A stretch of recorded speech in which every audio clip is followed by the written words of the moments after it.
And thank you very much to Chris and the organisers for the invitation to be here and to speak to you today about a subject that I'm very passionate about. Done a lot of work on it in Africa, so it has been a change for me to come here and start to get my head around the situation with respect to rabies in the Caribbean, and that's the subject that I'll be talking about today.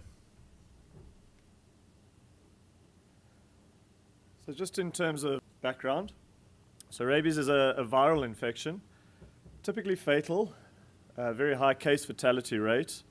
One of the characteristics is that it is rapidly progressive and it produces an encephalomyelitis.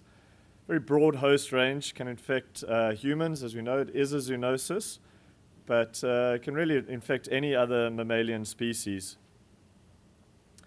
One of the characteristics of the disease is that virus present in saliva late in infection is usually responsible for transmission to susceptible hosts, typically by the bite of diseased animals. During the encephalomyelitis, the virus preferentially seems to affect areas of the brain responsible for behavior, making animals more likely to bite. And also, the increased salivation at the time really facilitates transmission of the virus. And certainly one of the leading viral zoonoses in terms of its impact both on public health as well as on animal health.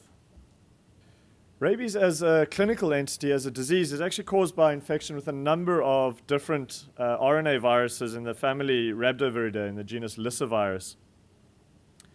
Certainly the most important as far as human cases are concerned is genotype 1, the prototype species rabies virus, designated RABV. There are at least, probably at this stage, about a dozen other Lyssavirus species known as the rabies-related viruses, but none of them have been isolated in this region. So certainly as far as this talk is concerned, we'll be talking about classical rabies virus, RABV, in the Caribbean.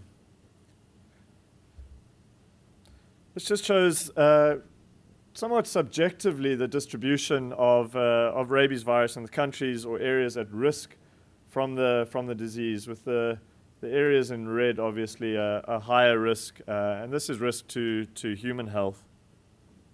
The map is probably a little bit out of date, and certainly I think one of the big successes that we've seen with respect to rabies control in recent years is really the control in the Latin American areas, primarily through dog vaccination. So mass vaccination of dogs, really seeing the number of dog cases come down and correspondingly human cases as well.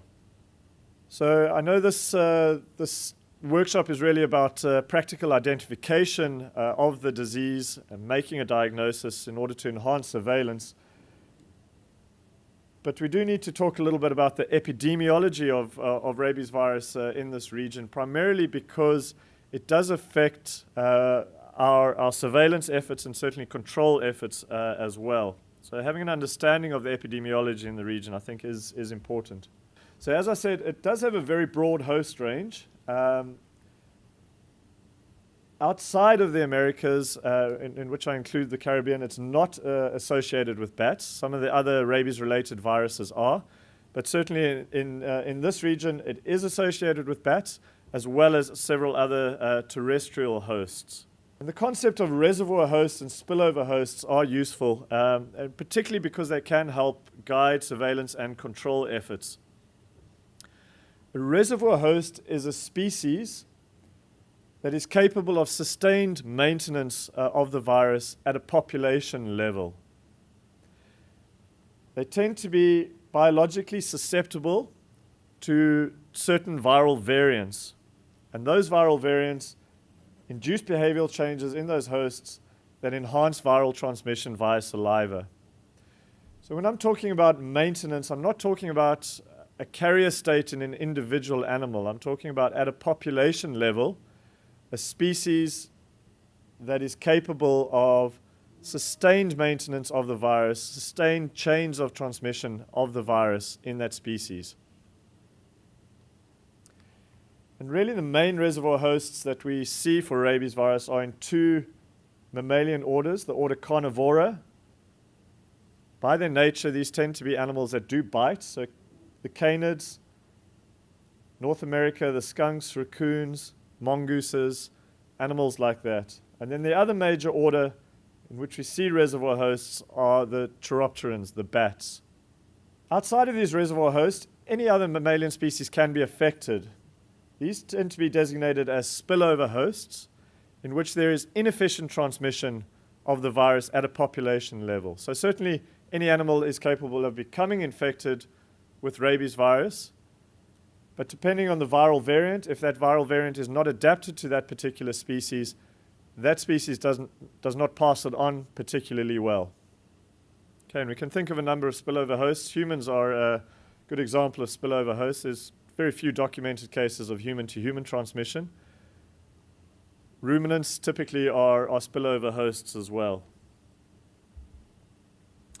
So what are the main reservoir hosts in the Caribbean region? So I've broken it up into the terrestrial hosts, the ground-dwelling hosts, and then the bats. Terrestrial hosts differ really, and I should say I focus really largely on the island nations of the Caribbean, and the situation may differ in some of the neighboring countries. Dogs are still important terrestrial hosts in some of the islands, particularly Hispaniola and Cuba. And then mongooses. Mongooses, the small Indian mongoose, was, as you know, introduced to a number of Caribbean islands, but only a few of them actually have rabies on those islands. So Grenada, Cuba, Dominican Republic, and then probably Haiti as well, I think, although the reports of isolates from mongoose are sparse. And the other important group of reservoir hosts are bats, and particularly hematophagous bats, the blood-sucking bats, and they're the common vampire bat. And that seems to be, as far as the Caribbean is concerned, unique to Trinidad at this stage. There has been evidence of rabies in insectivorous bats, really just a small number. In fact, in the literature, I could only come across a single isolate from this region, and that was in Wagner's bonneted bat in Cuba, and that was shown to be related to the Mexican vampire bat strain, so probably a spillover from vampire bats into this insectivorous bat on the Central American mainland before the bat moved into Cuba. So this is really what I could glean about the epidemiology of rabies in the region. So quite specific to sort of specific islands. So from that point of view, it was maybe difficult to sort of give a generalized overview, but that's really why I wanted to focus on the epidemiology, so we can put it into a certain context. And then certainly probably, given the nature of these bats, their feeding behavior, the host preferences, one of the most common spillover hosts from the vampire bats are cattle. But we see spillover hosts from mongooses, also ruminants, often dogs affected as well. And then spillover hosts from dogs can be any number of species. So just to talk about the situation of rabies virus in dogs, this is from 2005 to 2007. The red areas where there have been evidence of human cases transmitted by dogs. So we can see, as far as this area is concerned, Cuba, Haiti, during this period, no cases reported from the Dominican Republic. This is a slightly more recent slide. It just doesn't show it quite as clearly, 2009 to 2012. So not too much change in the situation during that period.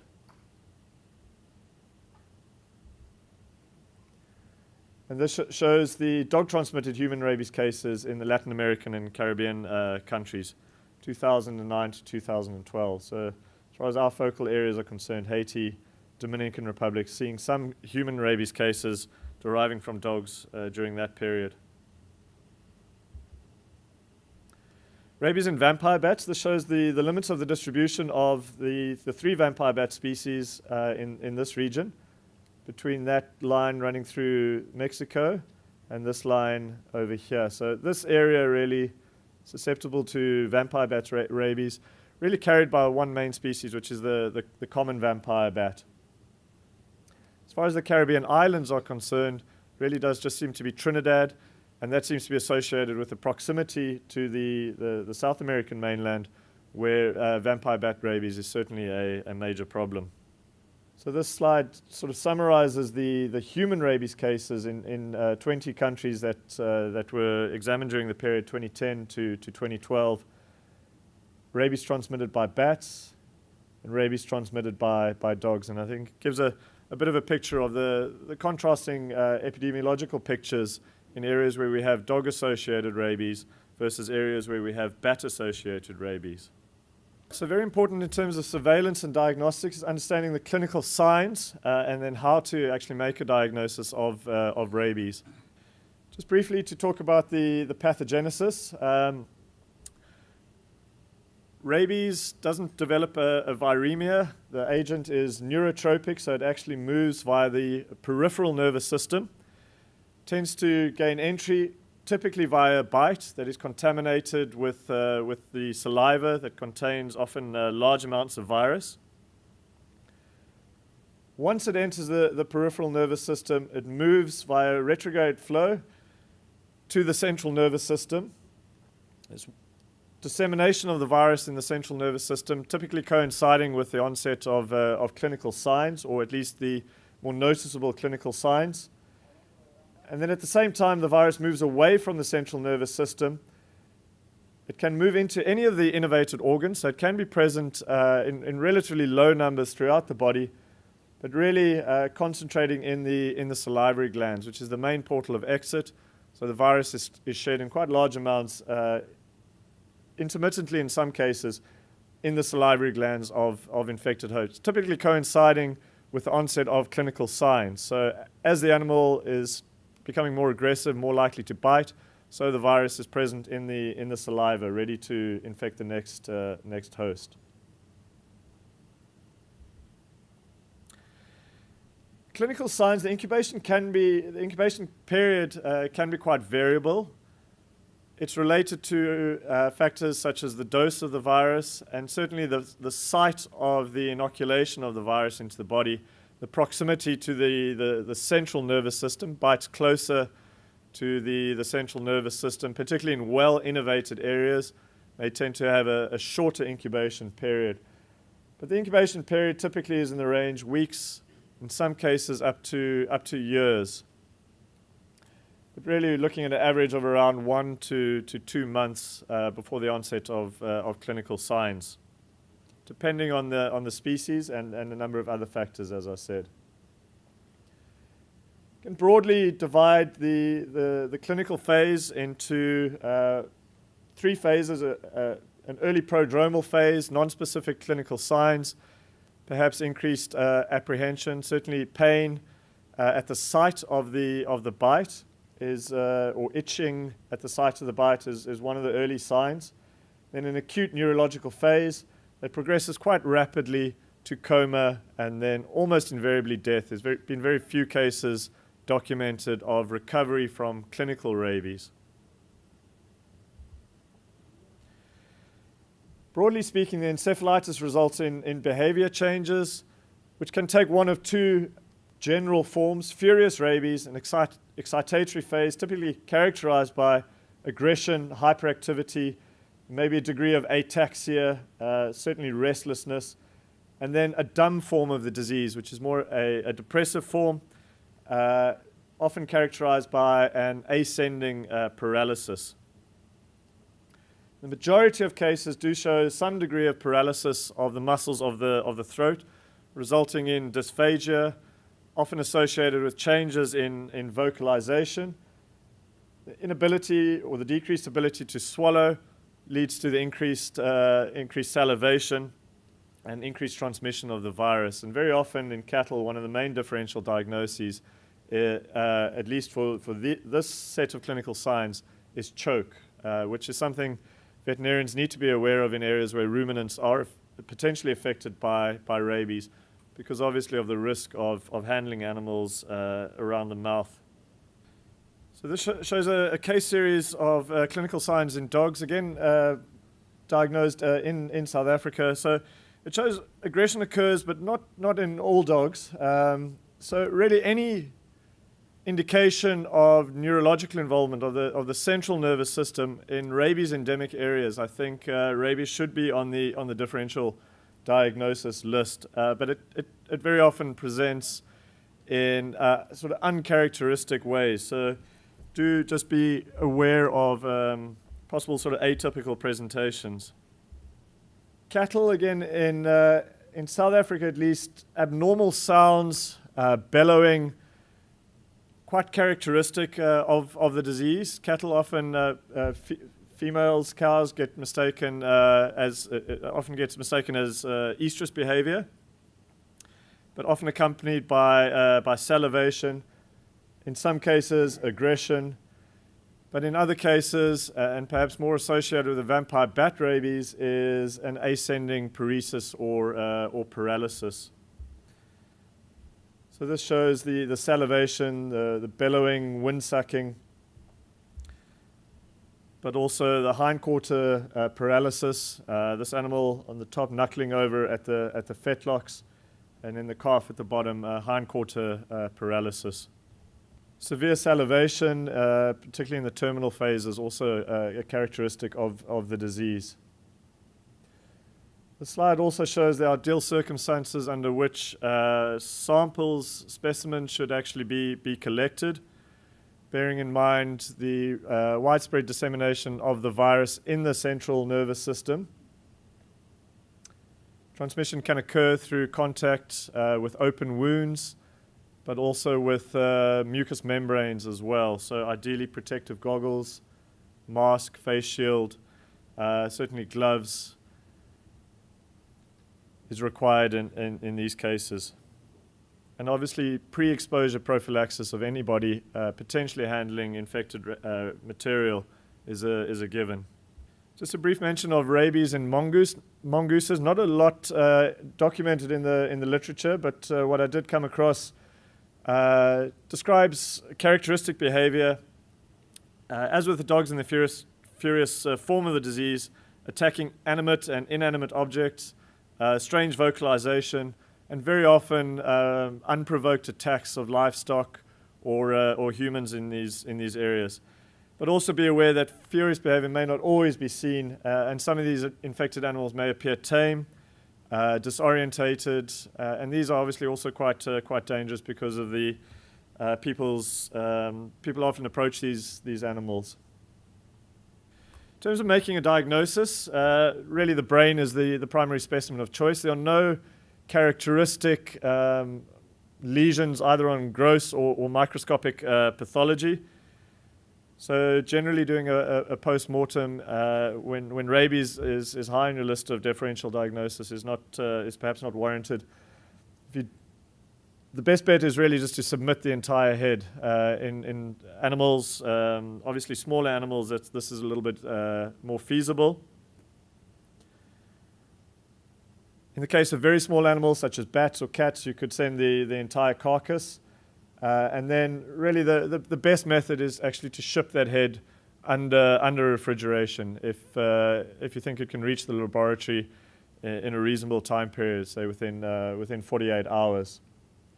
Larger animals, ruminants, it may be necessary to extract the brain. Again, ideally submit the entire brain, or if that's not feasible, then one half of the brain. Ideally avoid chemical fixation and certainly avoid formalin fixation for a diagnosis of rabies. Formalin-fixed specimens are not useful for rabies diagnosis. They may be useful to rule out other differential diagnoses, but as far as making a rabies diagnosis, they're not particularly useful. If you do expect significant delays for the brain specimens to reach the laboratory, they can be preserved in 50% glycerol saline. But really, ideally, the best bet is just to submit fresh whole brain on ice to the laboratory. If you do want to make up 50% glycerol saline, that's a recipe for it. This just shows the areas of the brain that are useful for making a diagnosis. Really, this is more for the laboratory diagnosticians, but I thought it would be useful just to include it. This is a dorsal view of the brain, and this is a ventral view, really showing the areas of the brain that are most suitable for rabies testing. So it's really the midbrain area, the area around the cerebellum, and the ventral area, the medulla pons in that brainstem area. So that's ideally what you want to be able to get out of these animals. So obviously the method of euthanasia also maybe makes a difference, because you really want intact brain as far as possible. It's a lateral view of that area. If the cerebellum is not used, the hippocampus this is showing the hippocampus through a cut surface of the cerebrum, is probably the next most useful part for diagnostics. So ideally, submitting the whole brain will allow the laboratory to actually access these areas. Diagnosis really relies on the fluorescent antibody test. This is the gold standard and the routine first-line test. Virus isolation, either in cell culture or in animals, is often done as a backup test. If the FAT is negative, then this is often done at the same time. Immunoperoxidase can be used, and then PCR is quite useful in cases particularly where the brain may be more autolyzed. Histopathology is insensitive. It's an outdated method of diagnosis, looking for the inclusion bodies, the Negri bodies, and that was done on formalin-fixed specimens. And as I said, that's no longer used for the diagnosis of rabies. So just to end off with just a few notes on surveillance and control for rabies virus in the Caribbean. I think it is complicated by the presence of multiple potential reservoir host species, including wildlife species such as the mongoose, in which surveillance may be difficult. We've got dogs, mongooses, vampire bats, potentially insectivorous bats, even evidence of exposure in fruit-eating bats in some of the areas.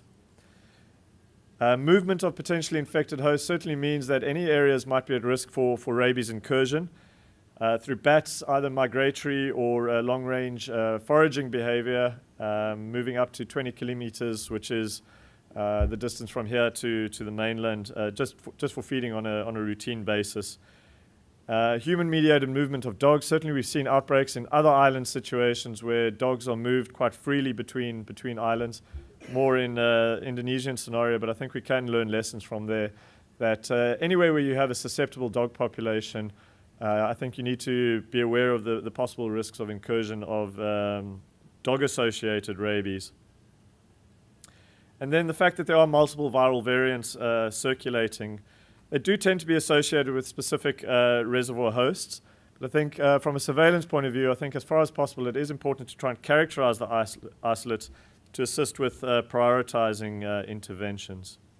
I just included this slide just to show why, particularly in island environments, early detection of rabies can have an important outcome.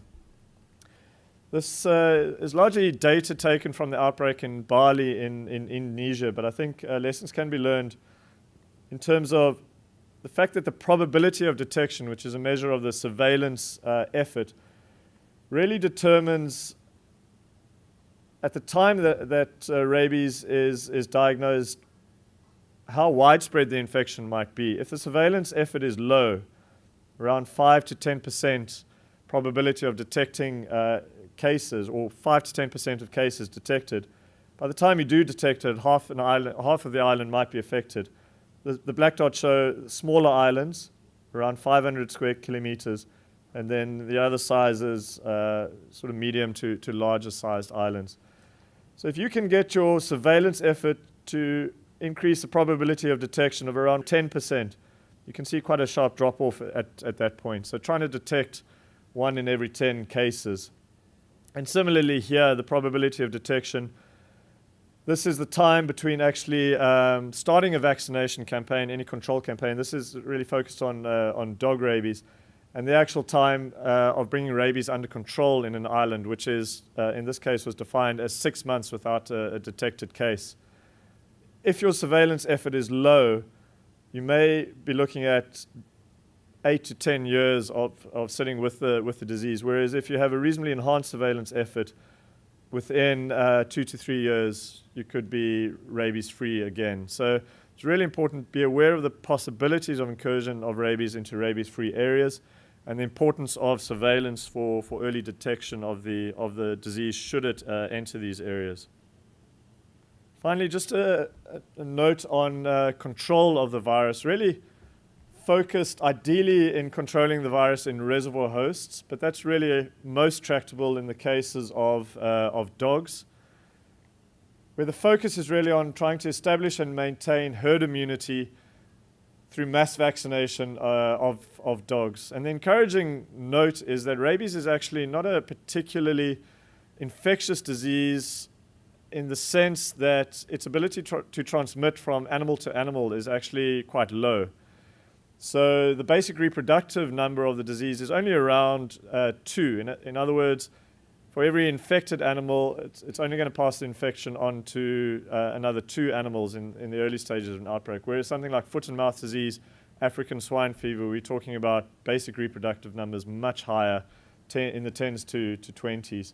So it is quite amenable to control it through mass vaccination. Maintaining a herd immunity of around 40% would be sufficient, but this is obviously quite difficult because of the high turnover rates of dogs in these areas. And just a note to say that it has been tried, it hasn't been found to be effective. Population control in terms of trying to reduce the densities of hosts is not effective. So culling is not effective. Dogs, mongooses, even bats, it has been tried and without great success.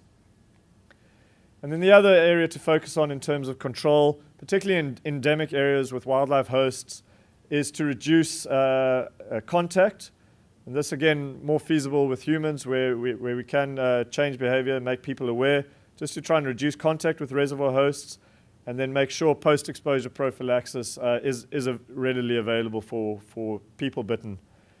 And then certainly in the case of livestock spillover hosts, depending on the situation and the cost effectiveness, probably pre-exposure prophylaxis there is the best method of control.